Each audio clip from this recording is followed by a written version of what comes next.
الحمدللہ رب العالمین والصلاة والسلام علی سید الانبیاء والمرسلین اللہم صلی علی سیدنا و مولانا محمد وعلی آلہ واصحابہ وبارک وسلم وصلی علیہ۔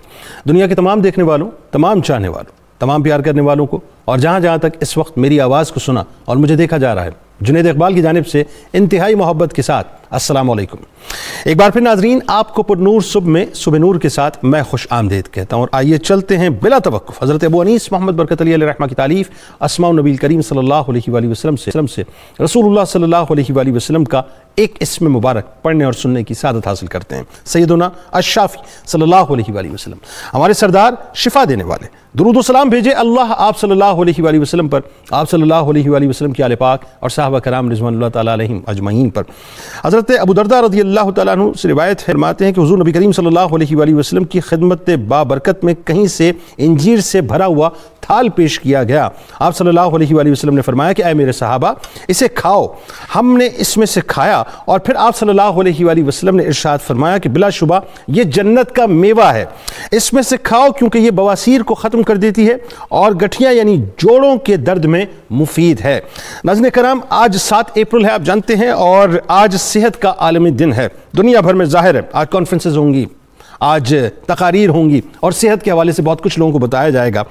معاملہ یہ ہے کہ آج کا جو شو ہے وہ بڑا ہی اہم ترین ہے۔ آپ اگر اسکرین کے اس طرف موجود ہیں، یہ سمجھ لیجئے کہ ہر ایک کے لیے آج کا شو ہے، کیونکہ ایسی کام کی باتیں آج ہم بتانے جا رہے ہیں جو شاید اس سے پہلے آپ نے ویسے نہ سنی ہو۔ زندگی اللہ کا، ناظرین آپ جانتے ہیں کہ بہت بڑا انعام ہے، اور صحت اللہ کی وہ عظیم نعمت ہے جس کا کوئی نعم البدل نہیں ہے۔ صحت اتنی بڑی نعمت ہے کہ اگر آپ کے پاس اربوں روپیہ ہو اور حال یہ ہو کہ آپ ایک لقمہ گلے سے نہ اتار سکتے ہوں، تو ان اربوں روپوں کا کوئی بھی فائدہ نہیں ہے۔ یعنی اگر انسان صحت مند نہ ہو تو دنیا کی دولت، تمام تر بینک بیلنس، تمام تر طاقتیں، تمام اسٹیٹس، تمام رنگینیاں، تمام دلچسپیاں، گوناگون نعمتیں، ہر چیز مکمل طور پہ ہیش نظر آتی ہے۔ بلا شبہ ناظرین، تندرستی ہزار نعمت بھی ہے، اور بلا شبہ جان ہے تو جہان ہے۔ دین اسلام ایک ایسا دین فطرت ناظرین جو پوری انسانیت کی ہر شعبے میں مکمل طور پہ رہنمائی کرتا ہے۔ انسانی صحت اور تندرستی کے معاملے میں بھی 1450 برس سے اسلام کی مکمل اور جامع ہدایات، یعنی پانی پینے سے لے کر کھانا کھانے تک، احتیاط سے لے کر دوا تک مکمل طور پر موجود ہیں، جس پر عمل پیرا ہو کے ہم نہ صرف صحت مند زندگی گزار سکتے ہیں بلکہ بہت سی مہلک بیماریوں سے اپنے آپ کو محفوظ بھی رکھ سکتے ہیں۔ طہارت تو پاکیزگی کو دیکھ لیجئے صاحب، کہ اسلام نے پاکی اور صفائی کا جس قدر اعلیٰ تصور پیش کیا ہے وہ دنیا میں کہیں اور نہیں ملتا، کہ طبیب اعظم حضور نبی کریم صلی اللہ علیہ وآلہ وسلم نے صفائی کو نصف ایمان قرار دیا، نصف ایمان ناظرین، اور فرمایا کہ صاف ستھرے رہا کرو کہ اسلام پاکیزہ مذہب ہے۔ ایک اور جگہ آپ نے فرمایا کہ سویرے اٹھا کرو کیونکہ اس کا بڑا اجر ہے اور فوائد ہیں۔ تمام اطباء ناظرین اور دنیا کے بڑے بڑے ماہرین صحت کا یہی کہنا ہے کہ رات جلدی سوئیں اور صبح جلدی اٹھیں۔ اب میں ایک جملہ یہاں پہ ادا کرنا چاہتا ہوں کہ کسی انڈورسمنٹ کی ہمیں ضرورت نہیں ہے صاحب، سائنس ہمیں انڈورس کرے کہ نہ کرے، قرآن ہمارے لیے کافی ہے، احادیث ہمارے لیے کافی ہیں، سنت نبوی صلی اللہ علیہ وآلہ وسلم ہمارے لیے کافی ہے، لیکن جو عقل کی بنیاد پہ دلیل مانگتے ہیں وہ سمجھ لیں کہ سائنس آج اس بات کو پروف کر رہی ہے۔ مشہور انگریزی مثل ہے کہ رات جلدی سونا اور صبح سویرے جاگنا انسان کو صحت مند، عقل مند اور دولت مند بناتا ہے۔ رومن مقولہ ہے ناظرین کہ معقول جسم تو معقول دماغ ہے۔ روم کے ایک مشہور شاعر ورجل نے کہا تھا کہ the greatest wealth is health۔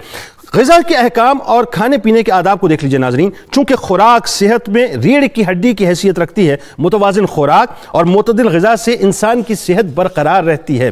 اسلام انسان کو پاکیزہ چیزوں کو استعمال کرنے کا حکم دیتا ہے، اور جو چیزیں مادی یا روحانی طور پر اس کے لیے ضرر رساں ہیں انہیں حرام قرار دیا گیا ہے۔ اسی لیے انسان کو چاہیے کہ وہ حلال اور پاکیزہ چیزوں کا استعمال کرے اور اعتدال کے ساتھ رہے۔ اس بارے میں قرآن نے صرف 3 جملوں میں ناظرین طب قدیم اور طب جدید کو سمیٹ لیا ہے۔ اللہ تبارک و تعالیٰ سورہ اعراف میں فرماتا ہے کہ کھاؤ پیو اور اس میں حد سے آگے نہ بڑھو۔ اس طرح حفظان صحت کے لیے ورزش کو بہت ضروری قرار دیا گیا ہے، اس سے جسم میں توانائی باقی رہتی ہے اور امراض سے بچا جا سکتا ہے۔ اسلام میں کھیل کود، تیر اندازی، گھڑ سواری کو حدود شریعت میں رہتے ہوئے اجازت دی گئی ہے۔ ایک حدیث کا مفہوم ہے ناظرین کہ طاقتور مومن کمزور مومن کے مقابلے میں اللہ رب العزت کو زیادہ محبوب ہے۔ بس آخری جملہ ادا کر رہا ہوں صاحب کہ آج بنیادی طور پر یہ جو عالمی یوم صحت ہے، اس پر ہمیں دیکھنا یہ ہوگا کہ ہمیں کرنا کیا چاہیے، کس انداز سے ہمیں اپنی صحت کا خیال رکھنا ہے، شرعی احکامات کیا ہیں، کیونکہ آج اس کرونا ورلڈ کے اندر ویسے ہی انسان کو یہ پتہ چل چکا ہے کہ تمام تر ٹیکنالوجی اور ترقی کے باوجود بھی انسان کی اوقات کچھ نہیں ہیں. ہاں فلاح اگر ملے گی یا صحت اگر ملے گی تو سرکار مدینہ صلی اللہ علیہ وآلہ وسلم کے طریق ہی میں ملے گی. آئیے جناب، 3 پینلسٹ اس وقت تشریف فرما ہیں.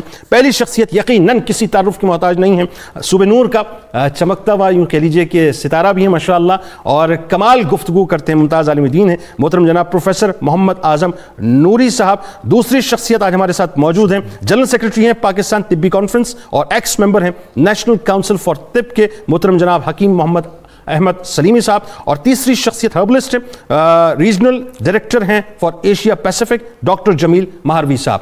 تینوں شخصیات کو میں خوش آمدید کہتا ہوں. السلام علیکم. وعلیکم السلام. علامہ صاحب، آپ سے بات کا آغاز کرتے ہیں. بڑا امپورٹنٹ موضوع ہے، ظاہر ہر آدمی کا مسئلہ ہے، اور صحت کے حوالے سے ویسے بھی ہم کنسرن رہتے ہیں، اور اب تو ایسا ہو گیا ہے کہ نہ نظر آنے والے وائرس نے ہمیں زیادہ کنسرن کر دیا ہے. تو پہلے تو یہ بتائیے، عالمی صحت کے موقع پہ جو جسم اور صحت مند زندگی کا تصور ہے، جو کہ ایک بہت بڑی یقیناً نعمت ہے، اس حوالے سے قرآن اور احادیث کیا بتاتی ہیں اور کیا سبق دیتی ہیں؟ بہت شکریہ جنید بھائی. بسم اللہ الرحمن الرحیم.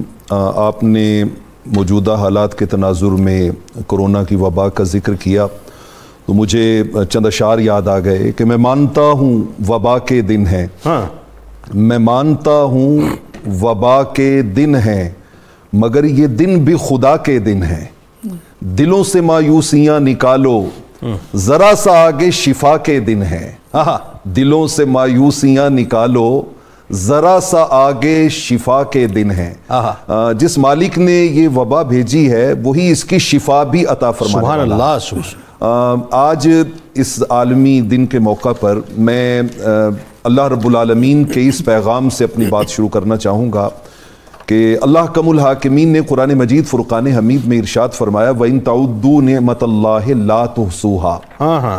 فرمایا اگر تم سارے مل کر بھی اللہ کی نعمتوں کو کاؤنٹ کرنا شروع کرو، گننا شروع کرو، تو تم سارے مل کر بھی ان کو شمار نہیں کر سکتے. بے شک ایسا ہے.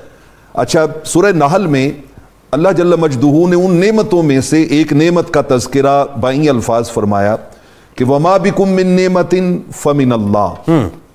تمہارے پاس جو بھی نعمت ہے یہ اللہ کی طرف سے ہے، لیکن ہوتا کیا ہے جب نعمت ہوتی ہے تو تم اس کی قدر نہیں کرتے. ثُمَّ إِذَا مَسَّكُمُ الضُّرُّ، اور جب تمہیں کوئی تکلیف، کوئی بیماری آ کر دبوچ لیتی ہے فَإِلَيْهِ تَجَارُونَ، پھر اس کے حضور فریاد کرتے ہو.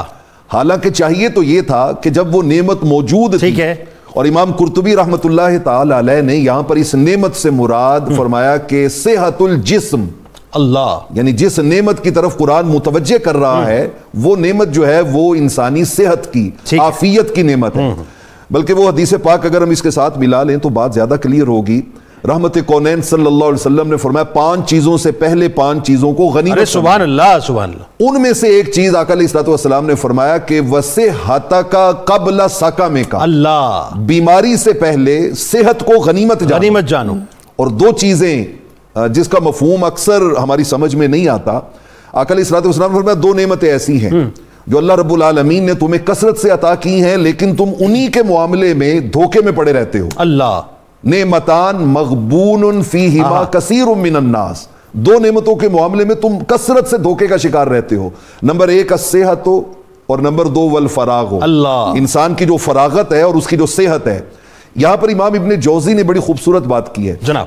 انہوں نے کہا کہ یہ جو صحت اور فراغت کہ انسان جو ہے اس کے پاس وافر ٹائم موجود ہے، ان دونوں کو وہ نعمتیں کہا گیا جن کے معاملے میں انسان دھوکے کا، غبن کا شکار رہتا ہے. کیسے؟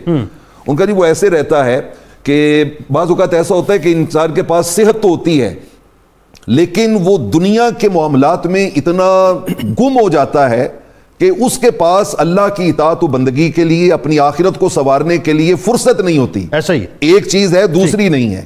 اور جب وہ بیماری کا شکار ہو جاتا ہے تو اب اس کے پاس فراغت ہے لیکن اس کے پاس اب صحت نہیں ہے. حضرت عبداللہ ابن عمر رضی اللہ تعالی عنہ رحمت کونین کی خدمت میں حاضر ہوئے.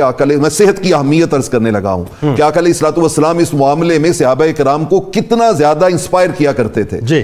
آپ کی خدمت میں حاضر ہوئے تو آقا علیہ الصلوۃ والسلام نے فرمایا کہ الم اخبر انک تصوم النہار وتقوم اللیل، مجھے خبر پہنچی ہے تم ڈیلی روزہ رکھتے ہو اور ساری رات تم عبادت کرتے ہو. حضرت عبداللہ ابن عمر رضی اللہ تعالیٰ عنہ کہتے ہیں میں نے عرض کی بلا یا رسول اللہ، آقا جی ایسا ہی ہے. آپ نے فرمایا نہیں، آج کے بعد ایسا نہیں کرنا، قم رات کو قیام بھی کرو ونم اور آرام بھی کرو، ٹھیک ہے، سم روزہ رکھو بھی اور اگلے دن روزے کو چھوڑ بھی دو جو نفلی روزے ہیں. کیوں؟ اس کی آگے ریزن بیان کی. آقا علیہ الصلوۃ والسلام نے فرمایا اس لیے کہ فَإِنَّ لِجَسَدِكَ عَلَيْكَ حَقًّا، تیرے جسم کا بھی تجھ پر حق ہے، ولی نفسی کا علی کا حقن، تیری جان کا بھی تجھ پہ حق ہے، ولی زوری کا علی کا حقن، تیرے گھر میں آنے والے مہمانوں کا بھی تجھ پر حق ہے، ولی اہلی کا علی کا حقن، تیرے گھر والوں کا بھی تجھ کے اوپر حق ہے. آقا علیہ الصلوۃ والسلام نے انسانی صحت کے حوالے سے بہت زیادہ زور دیا. اور میں اگر ایک دو جملوں میں بات کرنا چاہوں تو ہمارے بہت بڑے ایک اٹامک سائنٹسٹ جو ہمارے صبح نور میں بھی کئی دفعہ انہوں نے آ کر اپنی محبتیں شامل کی، انجینئر خالد مسعود بشیر صاحب، بشیر مسعود صاحب انجینئر، انہوں نے ایک کتاب لکھی ہے اسلام کا جامع نظام صحت. سلطان بشیر محمود صاحب انجینئر سلطان ہمارے بہت بڑے اس ملک کا ایسٹ ہے، بہت بڑا ایسٹ ہے. انہوں نے اس کتاب میں انہوں نے اس چیز کو بیان کیا ہے.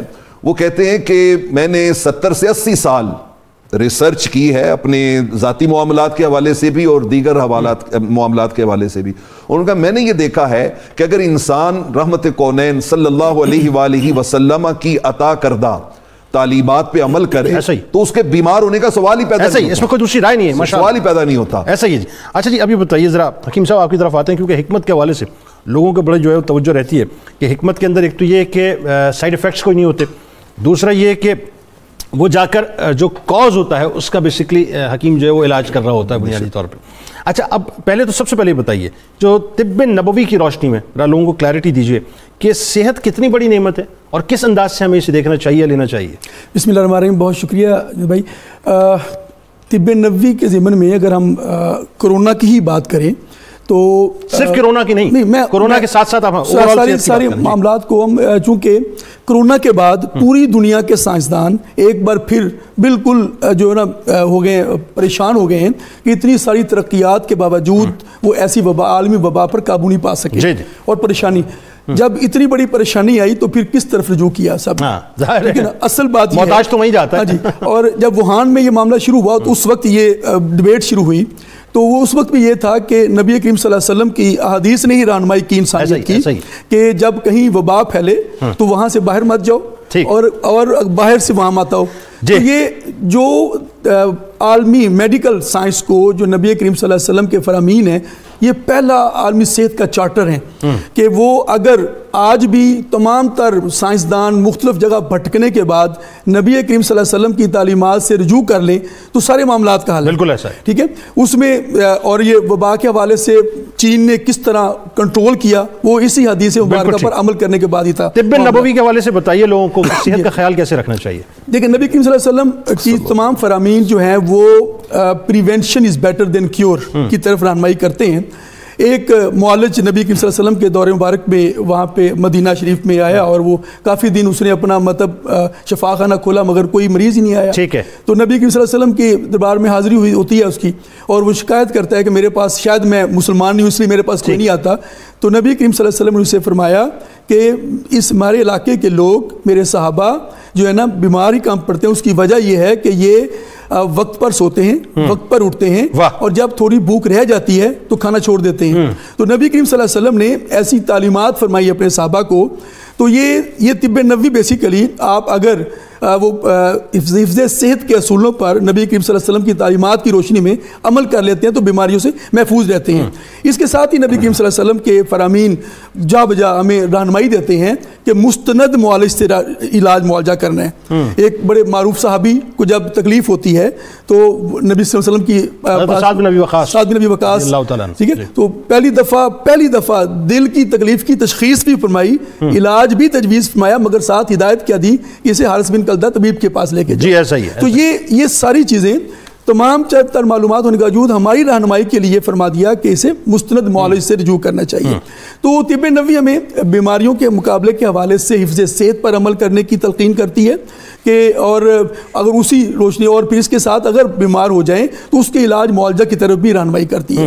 اور مختلف فرامین میں اس میں کئی ایک چیزیں ہیں جو رہنمائی کے لیے موجود ہیں اور نبی صلی اللہ علیہ وسلم کے دور مبارکہ میں وہ پیش بھی آئی. اور اس پر ہربل میڈیسن کیا کہتی ہے اس حوالے سے؟ ایز ہربلسٹ بتائیے ذرا، جڑی بوٹیوں سے جو لوگوں کو جو صحت کا خیال کرنا چاہیے، یا یوں کہیے کہ آپ کے شعبے کے اندر بنیادی طور پہ اس حوالے سے کیا کیا احتیاط ہیں؟ جی دیکھیں جنید بھائی، دو طرح کی اس وقت جو ہے نا وہ ہم سائنس جس کو ہم سمجھتے ہیں، ایک پیورلی جو ہے وہ طب ہے، طب قرآنی ہے اور طب نبوی ہے.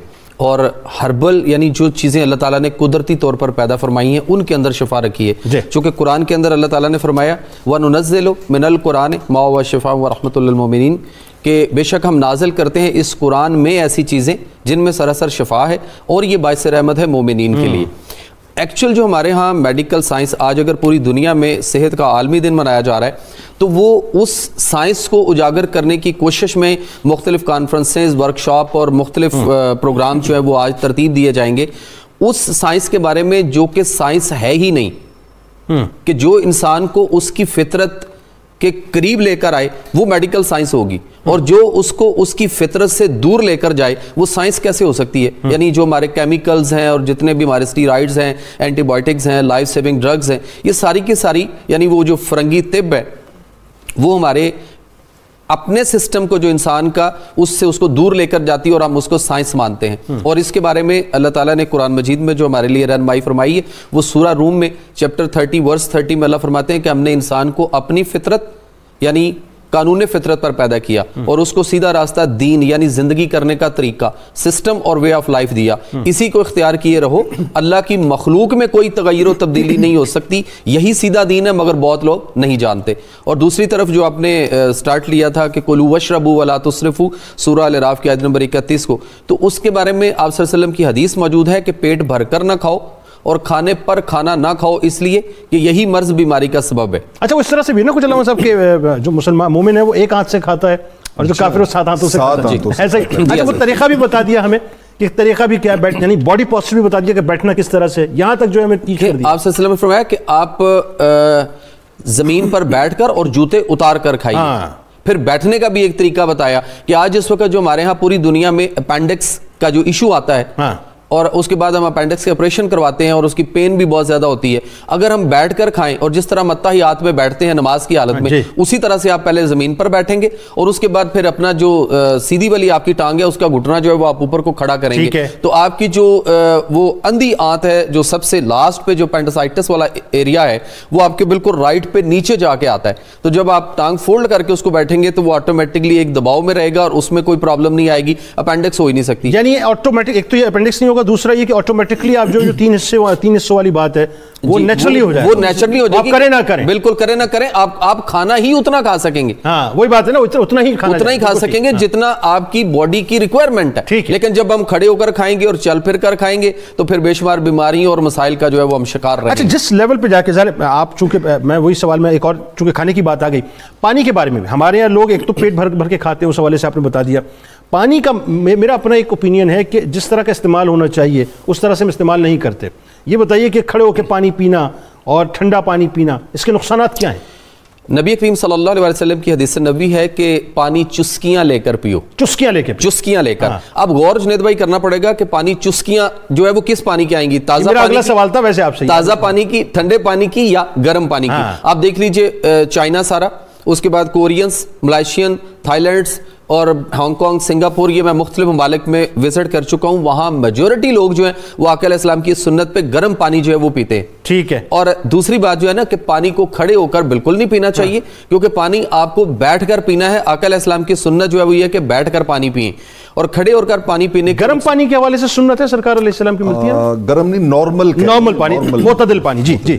اور دوسری بات یہ کہ جو آپ کھڑے ہو کر پانی پی رہے ہیں آپ اپنی باڈی کی جو ریکوائرمنٹ ہے، جو واٹر لیول ہے آپ کی باڈی کا، آپ اس سے زیادہ انٹیک کر جاتے ہیں. جی. ایک نمبر 2 وہ آپ کی کڈنی پر افیکٹ کرتی ہے. جی بالکل کرتا ہے. دوسرا آپ کے معدے اور جگر پر افیکٹ کرتا ہے. آپ کے ڈائجسٹو سسٹم پہ افیکٹ کرتا ہے. اور جب آپ ٹھنڈا پانی لیتے ہیں تو وہ آپ کے معدے کے اندر جو حرارت غریزی ہے، جو حرارت ہے جس نے خوراک کو ہضم کرنا ہے، وہ اس کو کل کر دیتا ہے۔ اچھا اب یہ بتائیے، دیر تک پڑی رہتی ہے، یہ ہو گیا، اس کے ساتھ ساتھ جوڑوں کا درد بھی اس سے؟ جی بالکل آئے گا، جوڑوں کا درد آئے گا، آپ کے پٹھوں میں کھچاؤ آئے گا، آپ کا نروس سسٹم جو ہے اس کا بریک ڈاؤن ہوگا۔ ایون اگر آپ نہانے کے لیے جائیں تو پانی کو جو ہے وہ ڈائریکٹلی سر پہ نہیں ڈالیں، لوگ شاور کھولتے ہیں اور ڈائریکٹ سر نیچے، وہاں جو برین ہیمریج یا فارج کا اٹیک آتا ہے، بعد میں ہم کہتے ہیں کہ جی وہ تو باتھ روم میں، اور اس سے پیٹ بھی پھولتا ہے اگر پانی کھڑے ہو کے پیٹ بڑھے گا، بالکل کڈنیاں بھی جو ہے ڈیمیج ہونے کا خدا نہ خواستہ خطرہ ہوتا ہے۔ اچھا یہ بات میں کیوں کر رہا ہوں؟ بات یہ ہے کہ بہت سے لوگ عقل کی دلیل پہ اس بات کو سمجھنا چاہتے ہیں۔ اب آپ ذرا فرمائیے، جن احادیث مبارکہ پہ ہم آف دا ریکارڈ بات کر رہے تھے کہ سرکار علیہ السلام نے کتنا کیٹیگوریکل بیٹھ کے پانی پینے کے حوالے سے فرمایا اور کتنی ممانعت فرمائی کیٹیگوریکلی کہ کھڑے ہو کے پانی نہ پیو۔ جی جنید بھائی، اصل میں جو تعلیمات اسلامیہ کا حسن ہے وہ یہ ہے کہ اس کے اندر اللہ جل مجدہ نے وسعت رکھی ہے تاکہ انسانی زندگی میں آنے والی کسی بھی سچویشن کو ایسا نہ ہو کہ کوئی آدمی کہے کہ اس معاملے میں اب اسلام یا قرآن یا حضور علیہ الصلوۃ والسلام کا فرمان میری کیا رہنمائی کرتا ہے۔ جی احادیث نبوی میں اگر پانی پینے کے حوالے سے ہم بات کریں تو صحیح بخاری صحیح مسلم کی اکثر احادیث وہ اس بات کی طرف ہمیں متوجہ کرتی ہیں کہ پانی کی جو آئیڈیل پینے کی حالت ہے وہ بیٹھ کر پینے کی ہے۔ واہ، یعنی اس حد تک آقا علیہ الصلوۃ والسلام نے اس پہ زور دیا ہے کہ آپ نے فرمایا کہ اگر تمہیں بیٹھ کر پینا بھول جائے اور تم کھڑے ہو کے پی لو یا کسی اور پوسچر میں پی لو تو فرمایا کہ تم وہ اندر رکھنے کی بجائے اس کی کہہ کر دو، اللہ کہہ کر کے نکال۔ یعنی میں یہاں تک پڑھ رہا تھا جس کا مفہوم میرے ذہن میں کچھ ہے، آپ فرمائیے کہ میری تصحیح فرمائیے کہ اگر تمہیں پتہ چل جائے کہ تم نے کیا پیا ہے تم کہہ کر کے نکال۔ بالکل ایسے ہی ہے کہ تم کہہ کر کے اس کو باہر نکال دو۔ اور آقا علیہ الصلوۃ والسلام نے یہ کھڑے ہو کے پینے کی بات ہو رہی ہے، یہ کھڑے ہو کے پینے کی بات، لیکن سنت جو ہے اگر آپ سمجھ لیں تو 95% سے بھی زیادہ، بلکہ اگر میں اس کو 99 بھی کہہ دوں تو مبالغہ نہیں ہوگا کہ آقا علیہ الصلوۃ والسلام نے ہمیشہ پانی بیٹھ کے پیا، لیکن آپ نے مخصوص حالات کے لیے جب اضطراری کیفیت ہو، آپ کسی ایسی جگہ پہ ہیں جہاں نیچے کوڑا کرکٹ پڑا ہوا ہے، بیٹھنے کا کوئی انتظام ہی نہیں ہے، تو وہاں کے لیے آقا علیہ الصلوۃ والسلام نے کبھی کبھار کھڑا ہو کے پینے کی اجازت بھی دی، یعنی وہ استثنائی کیفیت۔ اور یہ زمزم کے لیے تو ویسے استثنائی کیفیت ظاہر ہے، وہ تو اس کی ایک اور کیفیت ہے، کھڑے ہو کر پینا۔ ایک جملے میں سے بتا دیجئے کیوں زمزم کو جو ہے وہ کھڑے ہو کر پینے کے لیے سرکار علیہ السلام نے فرمایا؟ سائنس کیا کہتی ہے؟ سائنس یہ کہتی ہے کہ زمزم جو ہے اس میں شفا ہے، ٹھیک ہے، اور جب آپ بیٹھ کر پانی، عام پانی کی بات ہو رہی ہے، جب ہم بیٹھ کر پانی پیئیں گے تو وہ آپ کی پوری باڈی میں پھیلے گا، ٹھیک ہے، اور بے شمار مسائل پیدا کرے گا، لیکن اس کو بیٹھ کر پیئیں گے تو جو ہمارا نظام، جب آپ کھڑے ہو کے پانی پیئیں گے تو پوری باڈی میں پھیلے گا، جی جو اس وقت پوری باڈی میں پھیلے گا اور آپ کا ڈائجسٹو سسٹم جو ہے وہ اس کے لیے مسائل پیدا ہوں گے، ٹھیک ہے، لیکن زمزم جو ہے چونکہ اس میں شفا ہے اور اس جیسا پانی دنیا میں کوئی اور نعمت ہو نہیں سکتا، تو جب آپ وہ کھڑے ہو کر پیئیں گے تو پوری باڈی میں وہ جانا چاہیے جائے گا اور آپ کو فوری طور پر انرجیٹک کرے گا۔ میں نے اور آپ نے عمرہ میں، حج میں، طواف میں، کئی ساری جگہوں پہ جب ہم وہاں پہ پانی پیتے ہیں تو ہمارا انرجی لیول جو ڈیکریز ہوا ہوتا ہے، آپ دیکھیے گا کہ جب ہم ایک، اور پھر خوراک ہے سر، پراپر خوراک بھر کر پانی پینے کو کہا ہے وہاں پہ، ایسا ہی پیٹ بھر کے پیتے ہیں، بار بار پیتے ہیں، وہ خوراک کے طور پر ہے۔ بالکل ٹھیک ہے۔ اختر اقبال صاحب جہلم سے ہمارے ساتھ ہیں، السلام علیکم۔ وعلیکم السلام سر، کیا حال ہے؟ جی سر اللہ کا شکر ہے، آپ بتائیے سر۔ ٹھیک ہے جی بہت اچھا پروگرام ہے آپ کا جناب۔ سوال یہ کرنا ہے کہ عام لوگ جو ہیں وہ یہ کورونا میں بھی احتیاط نہیں کرتے اور وہ کہتے ہیں جی یہ قرآن پاک کی آیت کا حوالہ دیتے ہیں اور جب میں بیمار ہوتا ہوں تو وہی اللہ مجھے شفا دیتا ہے۔ ٹھیک ہے ٹھیک ہے ٹھیک ہے، اس کی وضاحت فرماتے ہیں مہربانی۔ بالکل جناب، بالکل آپ کو بتاتے ہیں، آپ کا بہت شکریہ، آپ نے ہمیں جوائن کیا، بڑا ریلیونٹ کوشچن ہے جی۔ آج عالمی یوم صحت کے موقع پہ تو یہ بات بالکل ہونی چاہیے کہ ہمیں کس حد تک احتیاط کرنی چاہیے۔ آئیے ناظرین، سرکار مدینہ صلی اللہ علیہ وآلہ وسلم کی بارگاہ اقدس میں درود پاک کا نذرانہ آپ بھی پیش کیجیے، ہم بھی پیش کرتے ہیں، اور انشاءاللہ جب لوٹیں گے تو علماء کرام سے بڑی اہم بات کرنے والا ہوں، لیکن ایک بات میں بھی کروں گا کہ آج ویسٹرن ورلڈ جو ہے وہ آرگینک لائف اور آرگینک فوڈ کی طرف جا رہا ہے، اور ہم نے اپنے آپ کو جو ہے وہ جنک فوڈ کی جو دوزخ ہے اس کے اندر برباد کر کے رکھ دیا ہے۔ درود پاک۔ اللهم صل على سيدنا ومولانا محمد وعلى سيدنا علي وسيدتنا فاطمة وسيدتنا زينب وسيدنا حسن وسيدنا حسين وعلى آله وصحبه وبارك وسلم اللهم صل على سيدنا ومولانا محمد وعلى سيدنا علي وسيدتنا فاطمة وسيدتنا زينب وسيدنا حسن وسيدنا حسين وعلى آله وصحبه وبارك وسلم اللهم صل على سيدنا ومولانا محمد. خوش آمدید خواتین و حضرات. ناظرین کرام، عالمی یوم صحت کے دن آج حفظان صحت کے بنیادی اصول، طب نبوی صلی اللہ علیہ وآلہ وسلم اور اسلامی تعلیمات کی روشنی میں، یعنی اس موضوع پہ ہم گفتگو کر رہے ہیں. میں بھی ایک بات سوچ رہا تھا ناظرین کہ آپ یہ دیکھیے کہ آج کل جو شہروں کی وسعت ہوتی جا رہی ہے، صنعتوں کی کثرت ہوتی جا رہی ہے، فضائی آلودگی بڑھتی جا رہی ہے، ورزش اور محنت کی کمی ہو گئی ہے، ذہنی اضطراب پیدا ہو گیا ہے، خاندانی نظام میں ابتری پیدا ہو گئی ہے، منشیات کا استعمال بھی بہت حد تک بڑھ گیا ہے، اخلاقی بگاڑ پیدا ہو گیا، متوازن غذا کی کمی ہو گئی ہے، علاج کا گرا ہونا اور غلط منصوبہ بندی، بہت سی ایسی باتیں جن نے بڑے مسائل پیدا کر دیے ہیں، جن کی وجہ سے طرح طرح کے امراض بھی پیدا ہو رہے ہیں اور ہزاروں کوششوں کے باوجود بھی اس پر قابو نہیں پایا جا سکتا. اچھا جی، اب بات کیا ہے؟ بات یہ ہے کہ آپ ذرا غور کیجئے گا کہ ویسٹرن ورلڈ سے ایک فضا چلی جنک فوڈ کی صورت میں. ہماری جو نوجوان طبقہ ہے وہ پزا زدہ ہو گیا، برگر زدہ ہو گیا. اب آپ کسی سے بھی پوچھیں تو اسے پزا چاہیے، اسے برگر چاہیے، اسے سنیکس چاہیے، جنک فوڈز چاہیے. نتیجہ کیا نکلا؟ ویسٹرن ورلڈ نے یہ ساری وبا ہماری طرف پھینکی. انہوں نے یہ محسوس کیا کہ صاحب یہ تو بڑی خطرناک صورتحال ہے، وہ آرگینکس کی طرف چلے گئے. آج آپ امریکہ میں اٹھا لیجئے، کینیڈا میں اٹھا لیجئے، پورے یورپ میں آپ دیکھ لیجئے، آسٹریلیا ہے، جرمنی، ہر جگہ پہ آپ دیکھ لیجئے آرگینک اسٹورز کھل رہے ہیں، آرگینک فوڈ کی بات ہو رہی ہے، آرگینک ویجیٹیبلز کی بات ہو رہی ہے، آرگینک فوڈز کی بات ہو رہی ہے. یعنی وہ آرگینک لائف کی طرف جا رہے ہیں، وہ آرگینک لائف جو سرکار مدینہ صلی اللہ علیہ وآلہ وسلم کی لائف ہے. یعنی بنیادی طور پہ وہ رسول کریم صلی اللہ علیہ وآلہ وسلم کی زندگی کی طرف جا رہے ہیں، کیونکہ ان کو پتہ ہے حیات اسی میں ہے. اور ہم نے کیا کیا؟ ہم نے اپنے آپ کو تباہ کر دیا. سرکار علیہ السلام نے فرمایا کہ انسان کے جسم میں معدہ تالاب کی مانند ہوتا ہے. بڑی غور طلب بات ہے اور سائنس آج اس کو پروف کر رہی ہے کہ پورے جسم کی رگیں معدے تک پہنچتی ہیں. جب معدہ صحت مند ہوتا ہے تو رگیں پورے جسم میں صحت اور تندرستی کو منتقل کرتی ہیں، اور جب معدہ بیمار پڑ جاتا ہے تو رگیں بیماری کو پورے جسم میں پہنچا دیتی ہیں.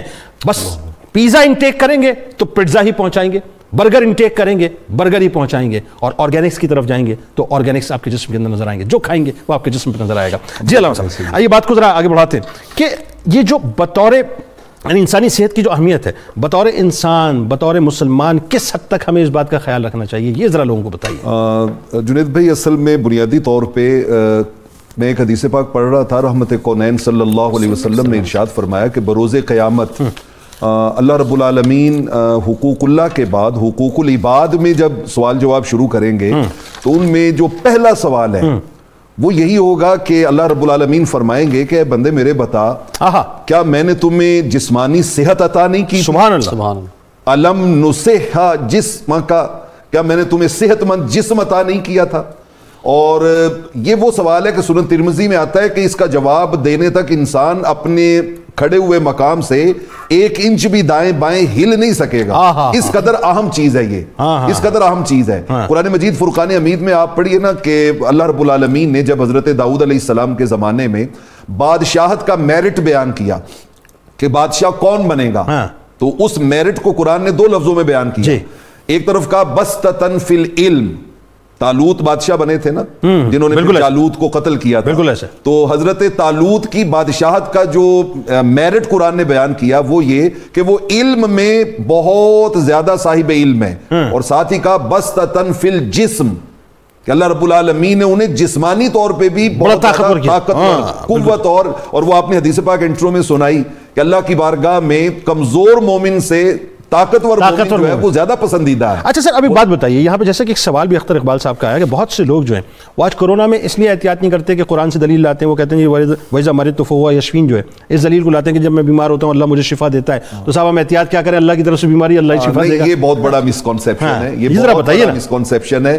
انسان کو اس میں مبتلا نہیں ہونا چاہیے، اس لیے کہ اللہ رب العالمین نے یہ دنیا دارالاسباب بنائی ہے. ٹھیک ہے، یہ کاز اینڈ ایفیکٹ کی دنیا ہے، اور نظام جو ہے یہ بھی اللہ کا بنایا ہوا نظام ہے. میں اس سلسلے میں عرض کرتا ہوں کہ رحمت کونین صلی اللہ علیہ وسلم نے صحیح بخاری صحیح مسلم کی متفق علیہ حدیث جی جی جی کہ ما انزل اللہ من دائن الا انزل لہ شفاء، ٹھیک ہے، بیماری بھی اللہ نے اتاری ہے، بالکل ٹھیک ہے، اور اس کے لیے شفا بھی اللہ نے اتاری، سبحان اللہ سبحان۔ پھر حضور علیہ الصلوۃ والسلام نے فرمایا لکل دائن دواء، ہر بیماری کے لیے ایک دوا بھی موجود ہے، جب وہ دوا اس بیماری کے ساتھ آ کے مل جاتی ہے تو اللہ شفا عطا فرماتا ہے۔ اچھا اسٹیٹس یہ بتاتے ہیں کہ تقریباً 4,500 بیماریاں ایک وقت میں انسان کے جسم میں ہوتی ہیں، اور انسان کا جو امیون سسٹم ہے وہ اللہ نے اتنا مضبوط رکھا ہے کہ وہ ایکٹیو نہیں ہو پاتی، لیکن وہ بات ہے آج جیسے آپ دیکھیں نا ویکسین جو لگ رہی ہے وہ کیا ہے، آپ کے ایکچولی امیون سسٹم کو جو ہے بوسٹر دے رہے ہیں نا، بالکل ایسے ہی، لیکن اللہ نے جو آپ کو وہ اس سے پہلے ایک بوسٹر آپ کے جسم میں دی، پوری جو جسمانی فیکٹری ہے اس کے اندر ساری چیزیں موجود ہیں۔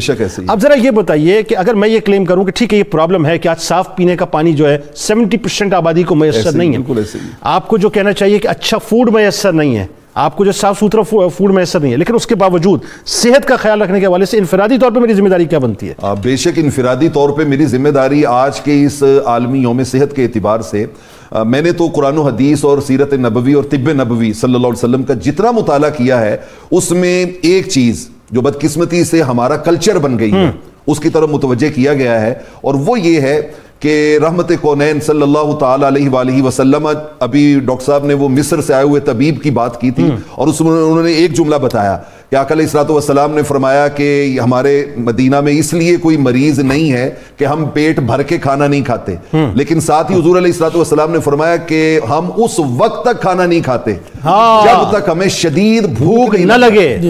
یعنی دیکھیں نا کہ ذرا وہ جو حارث بن قلدہ جس کی بات کی، وہ طائف کے رہنے والے جو طبیب اور حکیم تھے، اور بعض روایات میں یہ ہے کہ انہوں نے اسلام قبول کیا اور وہ صحابہ میں شامل ہوئے، حارث بن قلدہ، ان سے سوال ہوا، انہوں نے کہا جی کہ اس کائنات میں سب سے ڈینجرس ڈیزیز کون سی ہے؟ وہ ڈیزیز کہ جس سے میجورٹی انسانوں کی بھی اور جانوروں کی بھی ہلاک ہوتی ہے، تو انہوں نے جواب دیا کہ اطعام طعام الطعام قبل الانہضام، ان کا پہلے کھایا ہوا کھانا ہضم ہونے سے پہلے اوپر سے اور کھانا کھا لینا۔ یہ تو ہمارا کلچر بن گیا ہے کہ سارا دن کھاتے رہے، سارا دن کھاتے رہے، مطلب جیتے ہی کھانے کے لیے، وہی نا، مطلب یہ ہمارا کلچر کھانے پر کھانا۔ بلکہ وہ حکیم جالینوس طب یونانی کا ایک بہت یونیک نام، ایسا ہی ہے، ان سے کسی نے پوچھا، انہوں نے کہا جی آپ بیمار نہیں ہوتے، انہوں نے سیم جواب دیا۔ حکیم جالینوس کہنے لگے کہ میں اس لیے بیمار نہیں ہوتا کہ میں کھانے پر کھانا نہیں کھاتا، بالکل صحیح، جب تک پہلا کھانا ہضم نہیں ہو جاتا۔ ٹھیک ہے، اس طرف ہمیں جانا چاہیے کہ دو اصول اگر ہم اپنے کھانے میں اختیار کر لیں تو ہمارا امیون سسٹم بہت سٹرونگ رہے۔ ٹھیک ہے، نمبر ایک کہ اس وقت تک کھانا نہ کھائیں جب تک شدید بھوک نہ لگے اور پیٹ خالی نہ ہو، اور نمبر دو اس وقت کھانا چھوڑ دیں جب ابھی تھوڑی سی بھوک جو ہے، یہی رحمت کونین کی۔ اچھا وہی بات ہے، آخری میں پھر ایک جملہ اور پھر آگے بڑھتے ہیں کہ جو رات کے کھانے کے حوالے سے سرکار علیہ السلام نے یہاں تک فرمایا نا کہ رات کا کھانا کھاؤ، جو رات کا کھانا کھاتا ہے اس میں بڑھاپا جو ہے وہ جلد نہیں آئے گا، بالکل ایسا ہی ہے نا؟ اچھا اب ذرا یہ بتائیے طب کی روشنی میں چھوٹی چھوٹی باتیں ہیں صاحب، بڑی باتیں تو ہیں بھی نہیں، جیسے مثال کے طور پہ انجیر ہے، زیتون ہے، شہد ہے، کلونجی ہے، یعنی یہ نعمت خداوندی کیسی ہیں کہ سرکار علیہ السلام نے ہمیں بتلا دیا کہ ان کے اندر شفا جو ہے وہ رکھی ہوئی ہے۔ تو ذرا لوگوں کو چھوٹے چھوٹے سے ٹوٹ کے بتائیے، چھوٹی چھوٹی سی باتیں بتائیے، بالکل صحت کی احتیاط کیسے کریں۔ ہم تھوڑی دیر پہلے جو آپ بات کر رہے تھے کہ معدے کے حوالے سے معدہ ام الامراض، معدے کی خرابی ام الامراض بن جاتی ہے اور کئی بیماریوں کا پیش خم ہے، اور آج تو سائنس بھی اس بات کو انڈورس کر رہی ہے، میرے سرکار نے تو 1450 برس پہلے فرما دیا۔ تقریباً 72 بیماریوں کے بارے میں کہا جاتا ہے کہ وہ معدے کی خرابی سے جنم لیتی ہے۔ تو اس کے حوالے سے انجیر جو نبی کریم صلی اللہ علیہ وسلم نے کی احادیث انجیر کے حوالے سے بڑی معروف ہیں۔ انجیر آج کا جو ابھی آپ جنک فوڈ کی بات کر رہے تھے نا، اس کے ساتھ اگر مزید لفظ یوز کریں تو ریفائنڈ فوڈز، ہم آٹا بھی یوز کرتے ہیں بہت چھنا ہوا، اس میں چھان نکلا ہوتا ہے، اور اس طرح جو بیکری کی چیزیں ساری ریفائنڈ فوڈز ہیں۔ ریفائنڈ فوڈز کے زیادہ استعمال کی وجہ سے قبض کا مسئلہ بہت زیادہ سامنے آیا ہے۔ ظاہر اس میں فائبر نہیں ہے نا، فائبر نہیں، وجہ یہ قبض کے، اور پھر یہ بواسیر کا پیش خیمہ بھی ثابت ہوتا ہے، وہی فائبر نہ ہونے کی وجہ سے، اسی وجہ سے۔ ٹھیک ہے، اور پھر دوسری چیز یہ ہے کہ ورزش نہ ہونے کی وجہ سے زیادہ دیر بیٹھے رہتے ہیں، بہت سارے معمولات اب ایسے ہو گئے ہیں کہ بیٹھ کے کرتے ہیں۔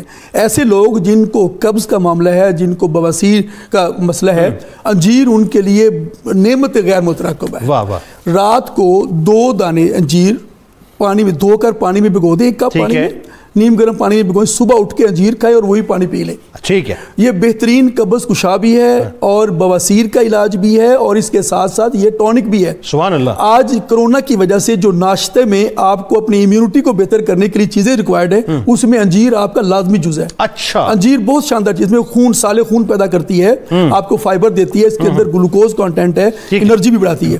اسی طرح کلونجی کے بارے میں جو وبا کے دنوں میں کلونجی کا استعمال بھی بہت زیادہ کیا گیا اور بعض لوگوں کے حوالے سے کلونجی میں صرف ایک احتیاط کی ضرورت ہے. لوگ کلونجی کا تیل بھی استعمال کرنا شروع کر دیتے ہیں جو تھوڑا سا غلط ہو جاتا ہے کہ وہ ڈوز اس کی زیادہ ہو جاتی ہے جس کی وجہ سے وہ پھر ہمارے جگر کو سست کرتا ہے. لیکن کلونجی کے تیل کے بارے میں یہ آتے ہیں نا کہ اگر مثال کے طور پہ آپ کو سائنسس کا پرابلم ہے اور اگر آپ 2 ڈراپس جو اپنی ناک میں ڈالیں تو اس کا بڑا فائدہ ہے. وہ فائدہ مند ہے نا. لوگ پینا شروع کر دیتے ہیں نا آدھی چمچ تھوڑا بہت حکیم میں بھی وہاں فکر نہ کریں آپ کے ساتھ چلوں گا میں. تو کلونجی کا استعمال میدے کے حوالے سے کلونجی بہت زبردست چیز ہے. آپ کے میدے کا جو مزاج ہے اس کو معتدل کرتی ہے. ٹھیک ہے. آپ کی جو میدا سست ہو گیا ہوا ہے، کمزور ہو گیا، اس کو ٹھیک کرتی ہے. ٹھیک ہے. ٹھیک. کلونجی کا استعمال کرنا چاہیے، قوت مدافعت کو بڑھاتی ہے. ٹھیک ہے.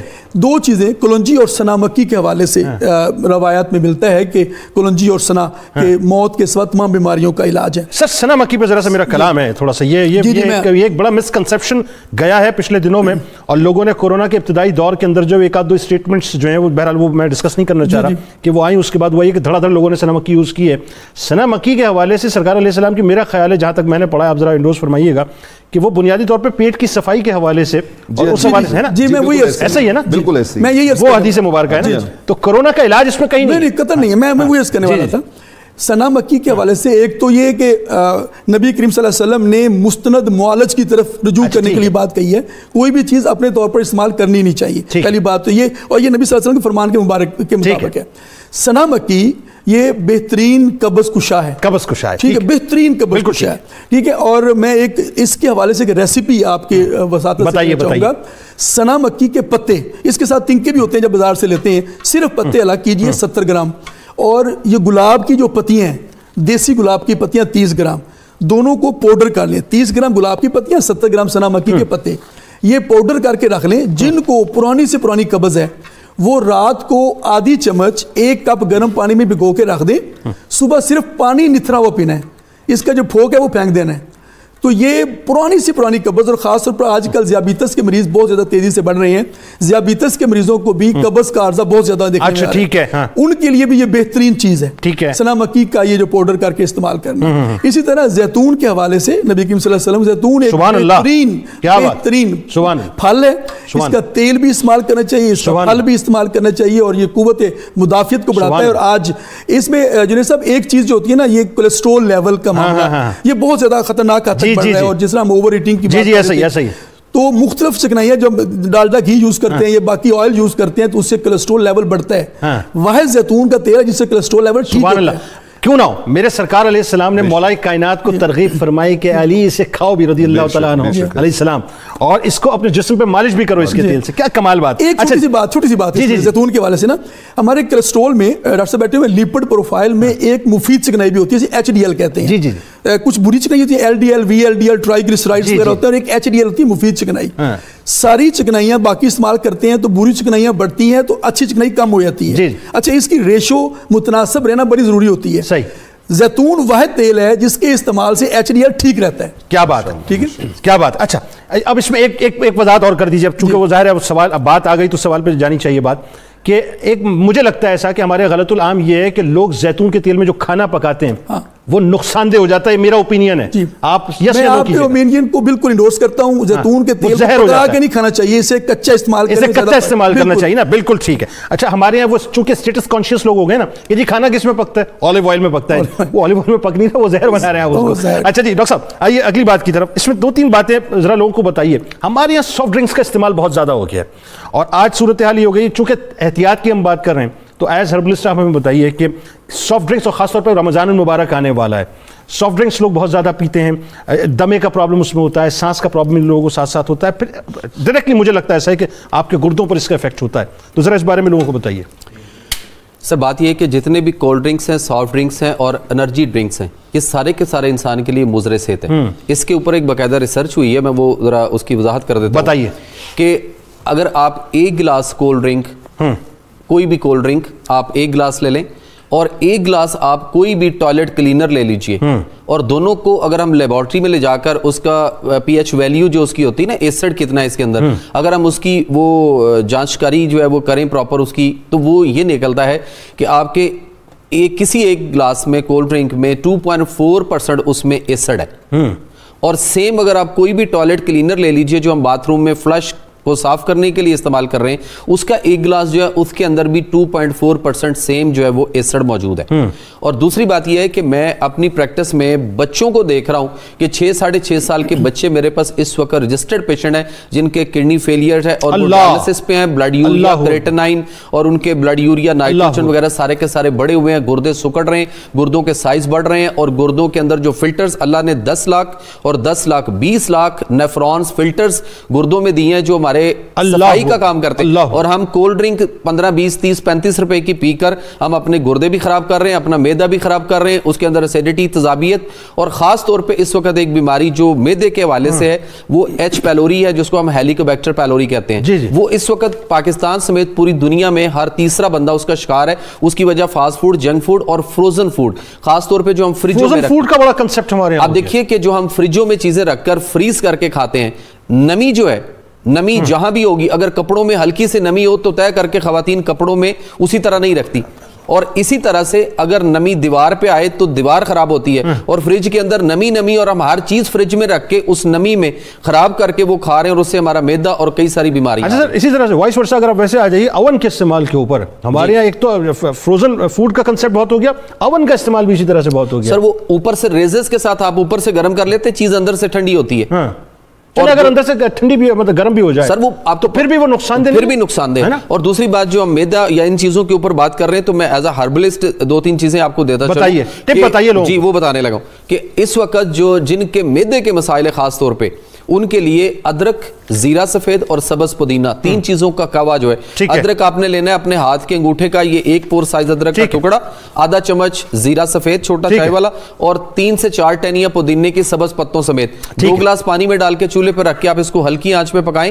جب یہ پکتے ہوئے آدھا گلاس رہ جائے تو آپ اسے نیچے اتار کر چھان لیجئے اور اس میں حسب ذائقہ شہد ڈال کر آپ اس کو نیم گرم پیجئے، میدے کے لیے بہت اچھا ہے. اور جو ہم جوڑوں کے مسائل ہیں، پٹھوں کے مسائل ہیں، اور ایک جنرل ٹانک کے طور پر میں ایک آب حیات ٹائپ ایک آپ کو چیز دے دیتا ہوں کہ ادرک، زیرہ سفید، سبز پودینہ، دال چینی اور کلونجی، ان 5 چیزوں کا کوا جو ہے وہ ہمارے لیے دن میں 3 دفعہ پینا ہمیں بہت ساری بیماریوں سے جو ہے وہ نجات دیتا ہے. اچھا ایک مختصر ٹپ دے دیجئے، بلکہ آپ ہی دے دیجئے کہ یہ ہمارے یہاں جو بلڈ پریشر کا مرض ہے وہ چونکہ ظاہر ہے گرمی کا سیزن بھی آتا ہے، پھر رمضان بھی، اور نارملی ہوتا یہ کہ ہم وہ قوم ہے کہ سڑک پہ کھڑے ہوں گے بلا وجہ ہمارا بلڈ پریشر ہائی ہو جاتا ہے، تو کوئی ٹپ بتائیے لوگوں کو.